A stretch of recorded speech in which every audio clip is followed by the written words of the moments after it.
귀한 시간 하나님 은혜가 가득하시길 축복합니다. 동서고금을 막론하고 잔소리하지 않는 엄마는 없습니다. 아이들은 말을 배우기 시작하면서부터 엄마의 잔소리를 듣고 자라납니다. 뛰지 마라, 사이좋게 지내라, 양치해라, 손 씻어라, 이런 사소한 생활 습관에 관한 잔소리부터 시작해서 학교 다니기 시작하면서부터는 공부 좀 해라, 운동 좀 해라, 살 좀 빼라, 일찍 들어와라, 계속해서 잔소리가 쏟아집니다. 오죽하면 엄마는 회갑이 지난 아들에게도 운전 조심해라, 밥 제때 먹어라, 이런 이야기들을 하게 됩니다. 잔소리를 듣기 좋아하는 사람은 한 사람도 없을 것입니다.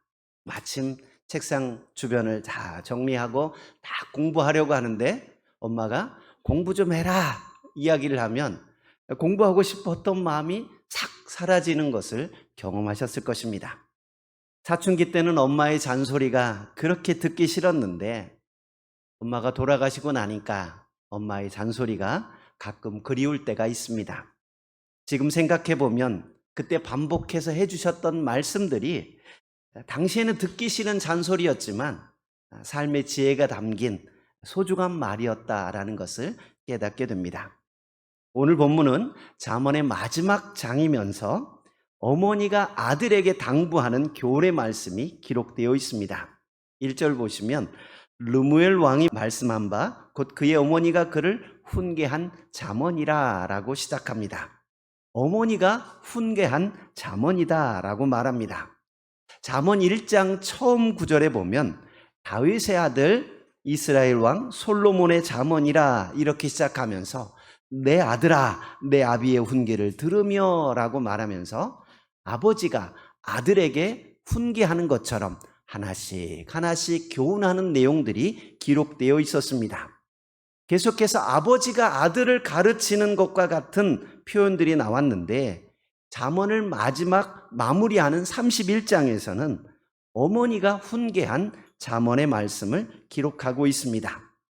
가부장적 사회 구조 속에서 아버지의 말은 무게가 있지만 상대적으로 엄마의 말은 가볍게 듣는 경향이 있습니다. 그런데 잠언 전체를 결론 짓는 중요한 부분에서 어머니의 교훈으로 마무리되고 있습니다. 가정에 따라 아버지가 잔소리를 많이 하는 집도 있고 대부분 엄마가 잔소리를 더 많이 합니다. 잔소리를 많이 한다라는 말은 그만큼 나를 지켜보는 시간이 많다라는 것이고 나에게 관심이 많다라는 것을 말해줍니다. 엄마는 뱃속에서부터 나를 살피고 있었습니다. 이 세상에 태어나서 가장 처음 마주하는 대상이 엄마입니다. 가장 먼저 먹을 것을 주었던 분이 엄마이고 내가 잠잘 때 꿈틀거리고 잠꼬대하는 모든 것도 지켜보았던 분이 엄마입니다. 한마디로 엄마는 이 세상의 어떤 사람보다 나를 오랫동안 사랑스럽게 지켜보았던 분입니다. 나의 장점과 단점을 누구보다도 잘 알고 있고 내가 잘 되기를 바라는 사람이 엄마입니다. 그분이 나에게 뭔가 말하려고 하는 말이 있다고 한다면 그 말은 그냥 흘려보낼 말이 아니라 내가 꼭 기억하고 간직해야 할 중요한 말임을 기억해야 합니다. 아마 그런 의미에서 잠언의 마지막 장에 어머니의 교훈을 기록하지 않았나 생각이 됩니다. 좀 더 구체적으로 살펴보겠습니다. 본문 31장은 르무엘 왕의 잠언인데 특별히 그의 어머니가 그를 훈계한 말씀입니다. 르무엘 왕이 누구인지는 확실하지 않습니다. 남왕국 유다나 북이스라엘이나 모든 왕들을 통틀어서 르무엘이라는 이름을 가진 왕이 없습니다. 또한 주변 나라 왕들 중에도 르무엘이라는 이름의 왕이 없습니다. 대부분의 학자들은 르무엘이라는 이름의 뜻이 하나님께 속하였다, 하나님과 함께한다 라는 뜻을 가지고 있어서 또 이제 내용에 보면 그의 어머니가 그를 소원하여 낳았다라는 말을 근거로 솔로몬의 또 다른 이름이지 않을까라고 해석합니다. 확실한 것은 어머니가 기도로 아들을 낳았고 그 아들을 믿음으로 훈계하였고 그 아들이 왕이 되었다라는 것입니다.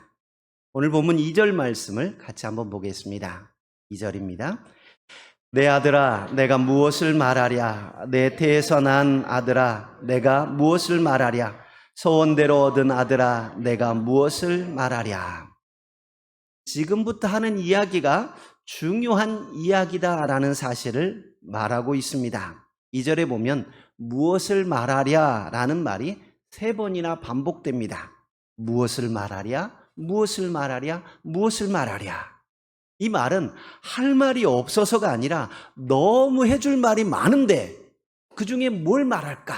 라고 하는 고민되는 마음을 표현하고 있고 가장 중요한 말을 이제 하겠다라는 의미입니다. 여러 가지 할 말이 많지만 그 중에서 한 가지만 말하라 라고 한다면 아주 그 중요한 이야기를 고를 것입니다. 지금부터 하는 이야기가 르무엘을 가장 잘 아는 어머니가 그를 사랑하는 마음으로 무엇을 말할까 고민하면서 꺼내는 중요한 이야기다라는 말입니다. 특별히 르무엘의 어머니는 르무엘을 소원대로 얻은 아들이라고 말하고 있습니다. 르무엘은 어머니의 소원을 통해 간절한 기도로 이 땅에 태어났습니다. 르무엘 어머니는 르무엘을 갖기 전에 기도하였고 기도의 응답으로 아들을 얻었으며 태어날 아들이 하나님을 위해 살아갈 수 있도록 르무엘이라고 이름하였습니다. 어머니는 르무엘에게 너는 이렇게 살아라 라고 교훈하기 이전에 르무엘이 어떻게 태어났고 무엇을 위해 살아야 하는지 말해주고 있습니다. 여러분, 자녀들에게 잔소리하기 전에 아들이나 딸이 어떻게 태어났고 어떤 존재이고 어떻게 살아야 할지를 먼저 이야기해 주어야 합니다. 너는 하룻밤에 실수로 태어난 것이 아니라 하나님의 약속으로 태어났단다. 하나님의 섭리 가운데 태어났고 우리가 기다리다가 기도하면서 얻은 아들이란다. 그런데 내가 이렇게 살면 되겠느냐? 라고 말한다면 자녀들은 분명하게 내가 소중한 존재임을 깨닫게 될 것이고 하나님의 자녀로서 어떤 삶을 살아야 하는지 스스로 알게 될 것입니다. 기도하면서 자식을 간구했고 기도의 응답으로 주어진 아들을 바라보며 이런 삶을 살아라 라고 훈계하는 어머니의 그 애끓는 마음을 느끼면서 오늘 본문을 살펴보면 좋겠습니다. 내 아들아, 내가 무엇을 말하랴 라고 이야기하면서 3절부터 왕이 가까이 해야 하고 힘써야 할 것이 무엇인지 또 멀리 해야 할 것이 무엇인지 이야기해 주고 있습니다. 3절 말씀 우리 같이 보겠습니다. 3절입니다. 내 힘을 여자들에게 쓰지 말며 왕들을 멸망시키는 일을 행하지 말지어다. 아멘. 첫 번째로 당부하는 내용은 내 힘을 여자들에게 쓰지 말라라는 것입니다. 내 힘을 여자들에게 쓰지 말라라는 이 표현은 결혼한 아내가 아닌 다른 여자들에게 힘을 쓰지 말라는 것을 이야기합니다. 고대 왕들은 부인이 많은 것이 권력과 부의 상징이었다고 합니다. 그러나 절대 권력을 가진 왕이 여인에게 마음을 쓰게 되면 정작 해야 할 일을 하지 못합니다. 우리가 어디에 힘을 쓰고 어디에 우리의 마음과 시간을 쓰느냐는 중요한 문제입니다. 여자에게 힘을 쓰지 말고 우리가 해야 할 사명에 힘을 쏟아야 할 것입니다. 삼손은 부모의 기도로 태어났습니다. 그런데 그는 여자 때문에 눈이 멀어서 비참하게 생을 마감하고 맙니다. 성경 곳곳에서 여자를 조심하라고 말씀하고 있습니다. 신명기 17장 17절에 보면 그에게 아내를 많이 두어 그의 마음이 미혹되게 하지 말 것이며 자기를 위하여 은금을 많이 쌓지 말 것이니라. 왕이 되는 사람에게 주시는 경고의 말씀입니다. 뿐만 아니라 잠언 7장 25절에 보면 내 마음이 음녀의 길로 치우치지 말며 그 길에 미혹되지 말지어다 라고 경고하고 있습니다. 성경에서 음녀를 말하고 여자를 조심하라고 말하니까 이 자리에 계신 여성분들은 이 말씀은 남자들에게만 주신 말씀인가 보다 라고 생각할지 모르겠지만 남자나 여자라는 단어만 다를 뿐이지 남자나 여자 할 것 없이 성적인 유혹을 조심해야 하는 것은 똑같습니다. 신학교 다닐 때 목회 실습 시간에 나이 많이 드신 원로 목사님이 오신 적이 있습니다. 큰 교회에서 오랫동안 목회하신 그 목사님의 목회 경험들을 듣게 되는데, 학생들이 목사님, 저희들에게 해주고 싶은 말씀이 있으면 무엇입니까? 우리가 조심해야 될 게 뭡니까? 라고 물어보았습니다. 그래서 그 목사님이 하신 말씀은 여자 문제, 돈 문제, 명예를 조심하라 라고 말하였습니다. 수많은 할 얘기가 많이 있지만 주변에 보니까 설교도 잘하고 성공하고 잘 나가는 목사님인데 성적인 문제로 한순간에 추락하는 사람이 있고, 평생을 열심히 목회했는데도 돈 문제 때문에 어려움을 겪는 분들이 있다는 것입니다. 그리고 노회장, 총회장 되겠다고 명예나 감투 때문에 문제가 된 사람들이 많습니다. 그래서 목회자가 되려고 신학을 하는 학생들에게 이 세 가지를 꼭 조심하라고 당부하는 이야기를 들었던 기억이 있습니다. 르무엘의 어머니가 르무엘에게 당부합니다. 여자들에게 힘을 쓰지 말라. 그런데 안타깝게도 수많은 잠언을 기록하고 가장 지혜로웠던 솔로몬이지만 말년에 수많은 여인들을 상대하고 수많은 이방 여인들과 결혼합니다. 많은 후궁들을 두었습니다. 열왕기상 11장에 보면 후궁이 700명이고 첩이 300명이었다라고 기록합니다. 여자 때문에 온 나라에 우상이 가득하게 되고 결국 백성들이 죄를 짓게 되고 나라가 남과 북으로 나뉘어지는 일이 일어나고 맙니다. 여자들에게 힘을 쓰지 말라라고 하신 이 말씀은 오늘 우리에게도 똑같이 주어진 훈계의 말씀임을 기억하고 육체적인 쾌락에 힘을 쓰는 사람들이 아니라 하나님의 영광을 위해 힘을 쓰는 믿음의 성도님들 되시길 주의 이름으로 축복드립니다. 두 번째로 멀리하라고 당부하고 있는 것은 불필요한 전쟁입니다. 3절 하반절에 보시면 왕들을 멸망시키는 일을 행하지 말지어다 라고 말씀하고 있습니다. 고대 사회나 지금이나 전쟁은 불가피하고 어쩔 수 없이 전쟁을 해야 할 상황에 처할 때가 있습니다. 그러나 자신의 힘을 과시하기 위해 불필요하게 행하는 전쟁은 수많은 사람의 목숨을 빼앗을 뿐만 아니라 여러 사람들에게 고통을 줍니다. 주님은 칼을 쓰는 자는 칼로 망한다라고 말씀하셨습니다. 무력을 좋아하고 칼을 쓰기 좋아하면 결국 칼로 망하게 된다는 것입니다. 주님은 우리가 평화의 도구가 되길 원하고 화평케 하는 자는 하나님의 아들이라 일컬음을 받을 것이라 말씀하셨습니다. 우리가 힘이 있을 때 그 힘을 이용해서 자신의 명예를 세우려고 하고 다른 사람을 억압하고 보복하고 힘들게 해서는 안 된다는 것입니다. 사람들에게 자신의 이름을 알리고 높아지려는 명예의 유혹을 조심하라는 말씀입니다.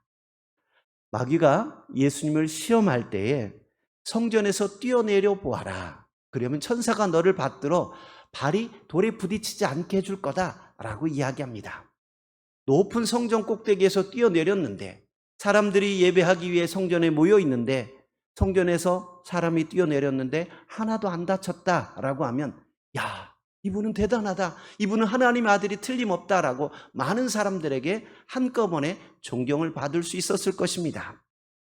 아마 마귀는 이런 예수님의 마음속에 사람들에게 자신을 알리고 싶어하는 마음을 자극했던 것으로 보입니다.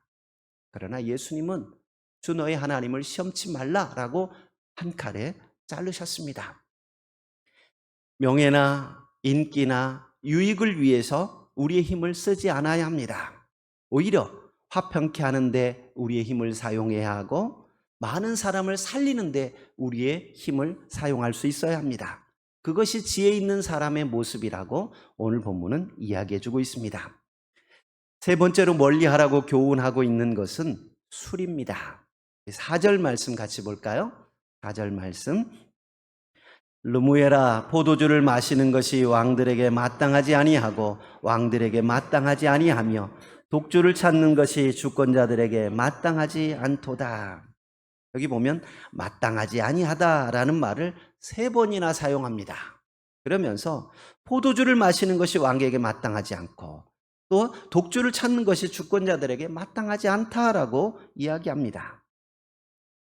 왕이 올바른 직무를 수행하기 위해서는 음주를 피해야 합니다.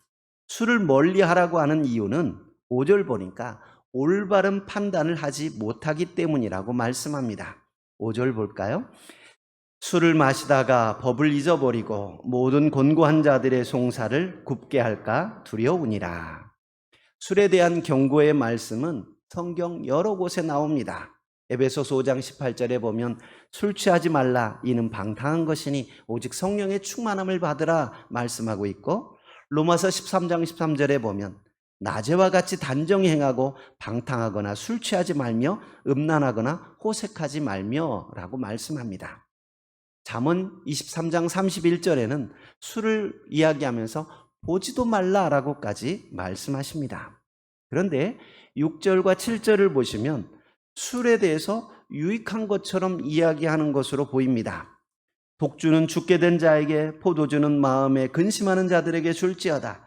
그는 마시고 자기의 빈궁한 것을 잊어버리겠고 다시 자기의 고통을 기억하지 아니하리라 라고 말합니다. 그러나 7절의 말씀처럼 빈궁한 자가 술을 마시고 잊어버리고 고통을 기억하지 않는 것처럼 왕이 술을 마시면 율법을 잊어버리고 판단력을 흐리게 한다라고 경고하고 있는 말씀입니다. 술에 취하면 올바른 판단을 하지 못할 뿐만 아니라 주권자가 나라를 올바로 이끌어갈 수가 없습니다. 사회생활 하다 보면 어쩔 수 없이 술자리에 참석해야 할 경우가 있고 또한 여러 가지 유혹을 받을 때가 있습니다. 술이 인간관계를 좋게 하고 막힌 문제를 풀어주는 좋은 도구라고 말하는 사람도 있습니다. 하지만 술을 마시다 보면 실수하게 되고 술 마시면서 화해하겠다고 술 마시다가 더 크게 싸우는 사람도 자주 보았습니다. 술은 올바른 판단을 하지 못하게 합니다. 올바른 판단을 하지 못하게 하는 것은 비단 마시는 술만이 아닙니다. 우리 주변에는 하나님을 잊어버리게 하고 올바른 판단을 하지 못하는 것들이 너무도 많이 있습니다. 한 가지 예를 들면 저희 집안은 직계 형제가 8남매입니다. 많지요. 제가 쭉 직계 자녀들을 세워보았더니 56명입니다. 그러다 보니까 정치적인 성향이나 색깔도 가지각색입니다. 여러 사람들이 한 집안에 있다 보니까 물론 이제 한 어머니 아버지에서 났으니까 생각이나 사고가 비슷하기도 하지만 또 살아온 삶의 환경이 다르다 보니까 정치적인 성향도 다른 거예요.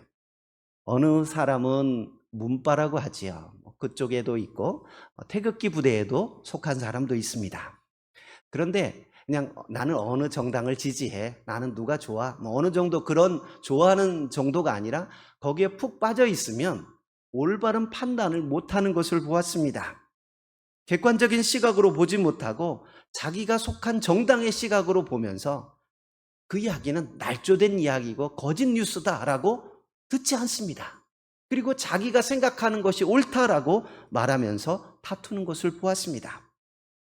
우리에게는 학연이나 지연이나 정당과 같이 올바른 판단을 하지 못하는 것들이 많이 있습니다. 비단 알코올 중독뿐만 아니라 하나님을 잊어버리게 하는 게임이나 핸드폰이나 인터넷과 같은 수많은 중독의 요소들이 있습니다. 하나님께서는 우리가 하나님 말씀을 기억하고 하나님 뜻대로 거룩하게 구별된 삶을 살아가기 원하십니다. 민수기 6장에 보면 나실인의 경우 포도주나 독주를 마시지 말라라고 규정하고 있습니다. 심지어는 포도나무의 소사는 씨나 껍질이라도 먹지 말라, 생포도나 건포도도 먹지 말라라고까지 말씀하고 있습니다. 이스라엘 백성들을 부르신 이유가 거룩하게 살아가도록 하기 위해서입니다. 하나님께서는 내가 거룩하니 너희도 거룩하라 말씀하셨습니다. 우리를 부르신 하나님을 생각하며 거룩한 삶을 살아가는 저 여러분이 될 수 있기를 바랍니다. 지금까지는 멀리해야 할 것 3가지를 이야기해 주었습니다. 그리고 8절과 9절에는 가까이 해야 하고 힘을 써야 할 것에 대해서 말씀합니다. 8절, 9절 같이 보겠습니다. 8절입니다.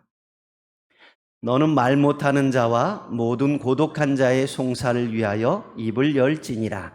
너는 입을 열어 공의로 재판하여 곤고한 자와 궁핍한 자를 신원할지니라. 아멘. 왕이 되어서 가장 힘써야 하는 것은 올바른 판단을 하는 것입니다. 개인적인 일을 판단함에 있어서 잘못 판단하면 혼자만 괴롭지만 국가와 공동체의 일을 판단함에 있어서 잘못 판단하게 되면 온 국민이 힘들어집니다. 잘 판단하고 구절에 말씀하고 있는 것처럼 공의로 재판해야 합니다. 특별히 왕은 곤고한 자, 궁핍한 자를 신원하고 말 못하는 자와 연약한 사람들을 위한 정치를 펼쳐야 합니다. 여기서 말 못하는 사람이라는 말은 실제로 언어 장애를 가진 사람을 말하는 것이 아니라 법정이나 기타 사회 관계 속에서 자신의 권리를 제대로 주장하지 못하는 사회적인 약자를 나타내는 표현입니다. 대부분의 사람은 자신에게 유익이 되고 자신에게 도움이 되는 사람 편에 서려고 합니다. 하지만 하나님께서 원하시는 것은 연약한 사람들의 편에 서서 그들의 대변자가 되어주기를 원하십니다. 우리가 성공하고 돈을 버는 것 중요합니다. 그러나 성공하고 돈을 벌어서 어디에 쓰고 어떤 삶을 살아가느냐가 더 중요합니다. 나 혼자 잘 먹고 잘 살기 위해서 돈을 버는 것이 아니라 곤고한 자와 어려움을 당한 사람들을 도와주기 위해 돈을 벌어야 합니다. 우리가 성공하고 출세해서 나의 이름을 내세우는 것으로 만족할 것이 아니라 연약한 자들을 위해 수고하고 애쓰고 그들을 돌보기 위해 성공해야 한다는 것입니다. 오늘 말씀은 르무엘의 어머니가 왕인 아들을 위해 훈계한 잠언이지만 이 말씀은 왕 같은 제사장으로 부르신 오늘 우리 그리스도인들에게 주어진 하나님의 말씀이기도 합니다. 잠언은 인생이 무엇이고 무엇을 위해 살아야 하는지 근본적인 삶의 지혜를 가르쳐주고 있습니다. 그리고 오늘 마지막 장에서 지혜자가 무엇을 멀리해야 하고 무엇에 힘을 써야 하는지 말해주고 있습니다. 우리는 이 땅을 살아가면서 성적인 유혹을 조심하고 명예를 조심하고 하나님의 말씀을 잊어버리게 하는 술과 여러 중독을 조심해야 합니다. 뿐만 아니라 우리가 가진 지위와 지혜를 가지고 공의로 재판하고 연약한 자들을 위해 사용하라고 말씀하고 있습니다. 하나님의 지혜는 나 혼자 잘 먹고 잘 사는 지혜가 아닙니다. 어려운 자들, 말할 수 없는 사람들을 돕고 내가 있는 곳에서 하나님의 나라를 만들어가는 것이 참다운 지혜입니다. 하나님께서는 우리를 왕같은 제사장으로 부르셨습니다. 우리가 있는 자리에서 우리에게 주신 은사와 달란트로 하나님의 영광을 나타내는 일에 힘을 쓰는 저와 여러분이 되시길 주의 이름으로 축복드립니다. 아멘. 은혜로우신 하나님, 르무엘 왕의 어머니가 교훈한 잠언의 말씀을 통해 하나님께서 우리에게 주시는 하나님의 음성을 들었습니다. 우리가 이 땅을 살아가면서 성적으로 늘 조심하게 하시고 명예를 조심하게 하시며 하나님 말씀을 잊어버리지 않도록 조심하게 하여 주옵소서. 뿐만 아니라 지혜의 결론처럼 말씀하고 있는 이 말씀을 기억하게 하셔서 우리가 가진 지혜로 하나님의 영광을 나타내는 일에 힘을 쓰는 참다운 지혜자들 되게 하여 주옵소서. 예수님 이름으로 기도하옵나이다. 아멘.